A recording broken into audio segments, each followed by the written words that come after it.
Foi ali que eu escutei a primeira vez o punk rock. Era um som diferente, umas batidas diferentes. Eu devo muito ao punk rock. Me levou para diversos lugares, me mostrou uma outra realidade de vida.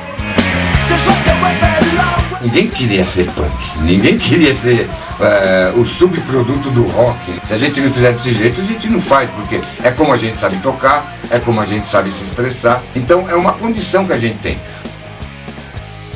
E nós pegamos aquilo, tentamos manter a efervescência, o espírito, a gana do tal do punk rock e mesclar com a nossa juventude, com a nossa vontade de dizer as coisas, né?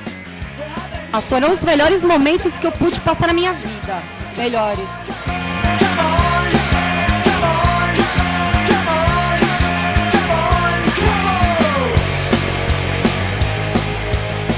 Tinha uma turma bem próxima daqui, na Praça Francisco Alves. Devia ter 11 anos, quando a gente escutou falar de um salão chamado Igrejinha.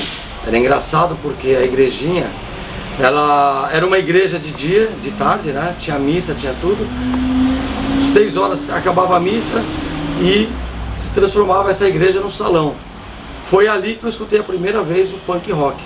Foi onde que meia dúzia de pessoas dessa turma de rock resolvemos migrar para o punk rock. O meu pai até me levava nos encontros, na São Bento, por exemplo, que era um local onde se concentrava a massa. E era legal porque de domingo, depois do almoço, parece que o pessoal almoçava com as suas famílias e lá era o encontro à tarde. O som chamou a atenção em primeiro lugar, né? Mas aí começou a chegar as informações em revistas daqui mesmo. Na época tinha a revista Pop. Aí começou a chegar fotos de Sex Pistols, era novidade. O cara cheio de alfinete, calça rasgada. Eu acho que foi tudo um conjunto. O estilo do som com o estilo do visual. E é lógico, foi um monte de gente que começou a migrar do rock and roll pro punk rock. Estava indo para a capital, no expresso do Alé, e uma mina passando mal, vagabundo esperando o neném. De repente veio o cão do inferno, vomitaram no trem. O visual era mais agressivo, com cintos de rebite, a gente furava a própria pele, o rosto, a boca, a orelha, cabelos coloridos, espetado, aí veio o moicano, né? Isso causou um impacto na sociedade. Era uma coisa diferente e nunca visto no Brasil.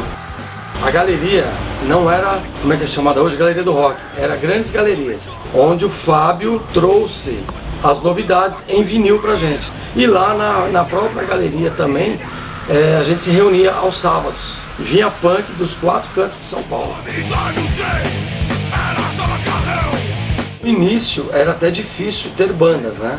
Um dos shows que marcou muito foi o primeiro encontro no Stop, na Curva da Morte, em São Miguel Paulista, onde tocou Cólera, Olho Seco, Inocentes, Lixo Mania e teve mais algumas outras bandas. Depois dessa, quando lançou o Grito Suburbano, teve um baita do encontro que foi aqui em Santana. 1, 2, 3, 1, 2, 3, 4. Cara, o Lixo Mania é uma das primeiras bandas punk de São Paulo, da qual a gente tem muito orgulho por isso.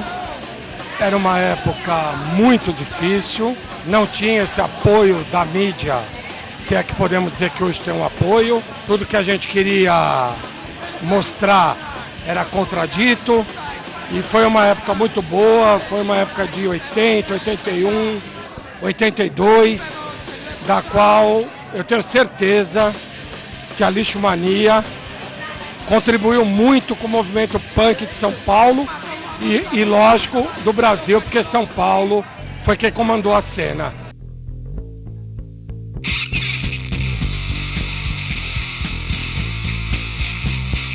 Dia anoiteceu, a noite cresceu, a redenção, sol policial, uau, céu se fechou, a chuva começou a inundar, A gente era jovem, né, cara? Tínhamos 15, 16, 17 anos, né? Como os caras lá, a gente tinha, assim, as mesmas coisas, o ímpeto juvenil e tal, que não sei o quê. Mas, por exemplo, você faz um som em Nova York, é completamente diferente de fazer um som aqui. Aqui as nossas necessidades são outras, sabe? Os caras lá já tinham aparelhagem, já tinha sabe, os equipamentos todos, né, os instrumentos, né, tudo de primeira linha, né, cara. A gente aqui para conseguir uma guitarra Giannini era um sufoco desgraçado.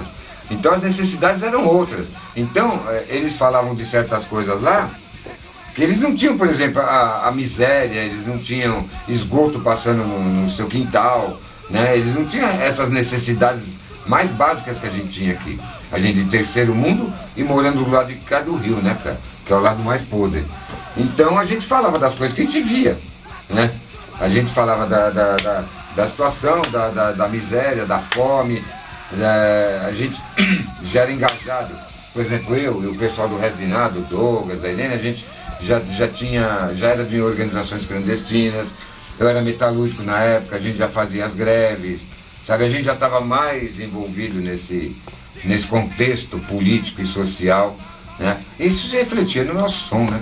No nosso movimento também. Treta. Por mais que havia um pessoal interessado em manter, por mais que havia um pessoal interessado em fazer, em manter aquela ideologia, houve muita treta, a ponto de chegar ao âmbito de morte, e aí você começa a pesar a situação. Foi isso que fez o movimento dar uma baixada na época. Essa rivalidade, na verdade, surgiu por besteira, cara. Sabe, os caras assim falavam, ó, a gente pega trem pra vir pra cidade, pro centro da cidade, então a gente é mais punk que vocês que pegam ônibus, sabe? E aqui, assim, o visual daqui era diferente de lá, os caras eram o visual bem podre mesmo. Daqui não, já era mais arrumadinho, jaqueta de couro, né, tal, coturno, tênis, tal. Lá não, era uma podridão. Você pode ver daquele documentário do Começo e Fim do Mundo, que você pode ver ali, você percebe bem quem é ABC, quem é essa da cidade, das gangues assim, até das vilas mesmo, até o jeito de andar, um jeito de levantar a gola, você já sabia quem era, sabe, já tinha essa diferença, né? E do ABC é isso, a gente perdeu muito tempo com essa treta, que podia ter desenvolvido muito mais coisas, né? As bandas de lá tocando aqui, nós tocando lá. A gente tentou fazer a união com o Começo e Fim do Mundo. E antes do Começo e Fim do Mundo fizemos uns sons para poder ter o Começo e Fim do Mundo, né? Foram sons na PUC, né? Todas as gangues estavam ali, os carecas do subúrbio estavam nascendo ali, em 82. Então a gente não queria essa treta, sabe? Nós de banda, nós que levantava o movimento mesmo, fazendo as coisas, a gente não queria essas tretas, não interessava a ninguém essas tretas, né? A gente queria, pô, os caras eram punk, nós também, sabe? Eles eram de um bairro de outro, de uma cidade de outra, mas eram todos punks, cara. No começo os caras não conheciam tanto som que nem a gente, porque era difícil chegar lá pra eles. Punk é a forma mais baixa de música, né? Mas não porque a gente quer fazer essa... Porque a gente, pra poder fazer, tem que ser assim, sabe? Senão não faz. É como a gente sabe tocar, é como a gente sabe se expressar. Então é uma condição que a gente tem, sabe? Falta de estudo, falta de tempo para fazer as coisas, porque trabalha, sabe? Você não pode estudar tanto, né? Então o punk nessa condição, ele aprendeu a se virar, a fazer ele mesmo. É um mal criado, é aquela criança mal criada, sabe? Que chuta a canela dos outros, e a gente chuta a canela do sistema. No começo, jogava lixo nas calçadas dos burgueses, né? Porque o lixo está na nossa calçada aqui. E a gente ia lá e espalhava o lixo também. Falava, ó, se sintam na nossa condição. O punk hoje em dia perdeu um pouco disso. Perdeu um pouco dessa juventude rebelde, mal criada, né? Hoje em dia, você vê, todo mundo está na facul, os valores são outros, né? Hoje em dia todo mundo se sensibiliza com um animalzinho, mas deixa o mendigo aí. Põe um mendigo e um cachorro para ver quem que recebe comida e água. O cachorro, né? Então, sabe, tá muito assistencialismo, muito paternalismo, muito, sabe... Facul, ninguém só pensa em si, é individual, não tem mais movimento, não tem mais uma cena, são várias cenas.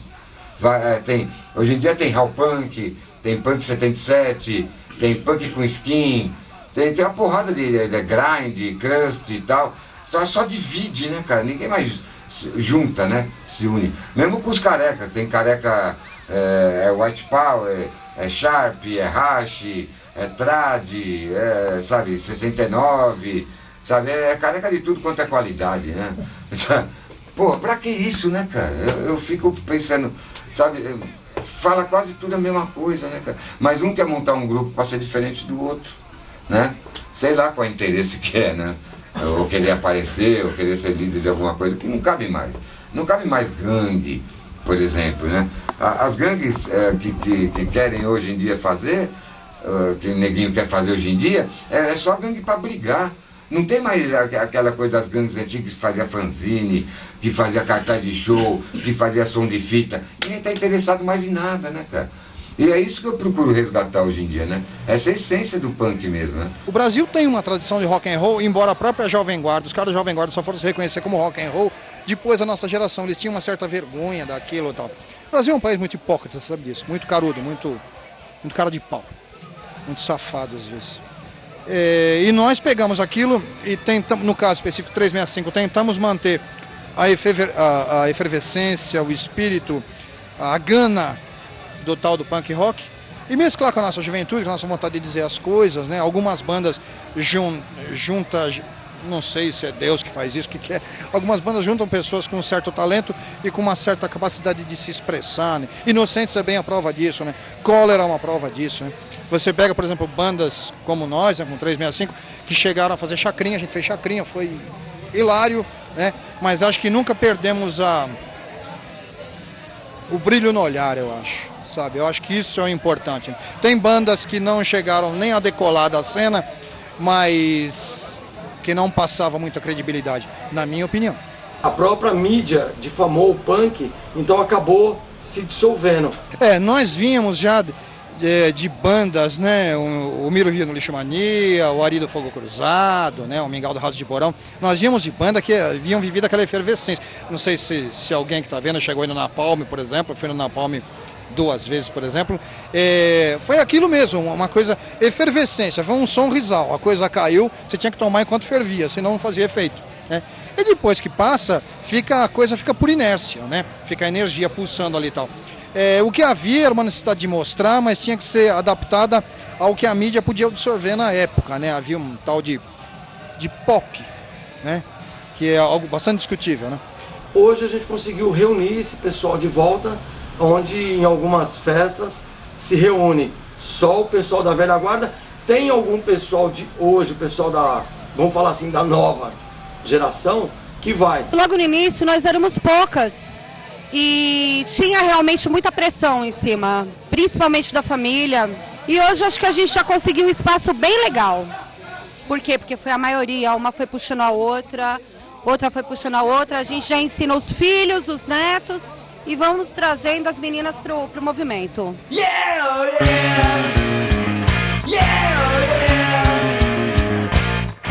Primeiro, tenho que falar que eu sou um cara de sorte, por ter vivido uma coisa que chegou no país e impactou. Você fazer parte de uma coisa que foi uma novidade, que está marcado até hoje, para mim, eu tenho assim, gratidão por ter feito parte e tenho um baita de um orgulho. O punk, ele é aquele cara que mete o dedo na ferida, sabe? Que vai denunciar mesmo as situações e tal. Não precisa ser politicamente, sabe? Né? Pode ser coisas mesmo estéticas, coisas que choquem, coisas que arrebenta com esse sistema, né, injusto e capitalista que a gente vive.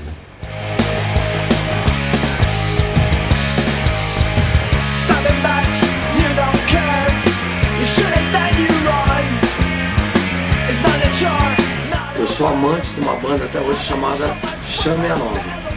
O Fábio conseguiu esse vinil pra mim, é o Telos Detroit, que é um lado ao vivo e um lado estúdio. Inclusive esse lado ao vivo eu fiquei sabendo que até o pessoal do Cockney Rejects estava na plateia lá. É uma coisa combinada, não é bem um show, não foi um ao vivo, mas era um pessoal batendo palco, assobiando, enquanto a banda ia tocando, o Jimmy Purse, o vocalista, ia falando alguma coisa. Quando eu cheguei na punk rock, eu não tinha dinheiro para pegar esse disco, era caro. Na realidade não é que eu não tinha dinheiro, eu tinha uma parte. Hoje faltava como se fosse assim 40, 50 reais. Eu chorei na loja por não ter o dinheiro, estava indo embora. Uma pessoa veio atrás de mim, uma garota, pôs a mão no meu ombro e falou, ei menino, garoto, vem cá, quanto falta pra você? E é mais ou menos isso, 40, 50 reais. É a Meire, que hoje trabalha lá no hangar. A Meire completou, eu tenho esse disco até hoje na minha coleção. E isso eu também não vou esquecer nunca, que pra mim foi um gesto maravilhoso dela.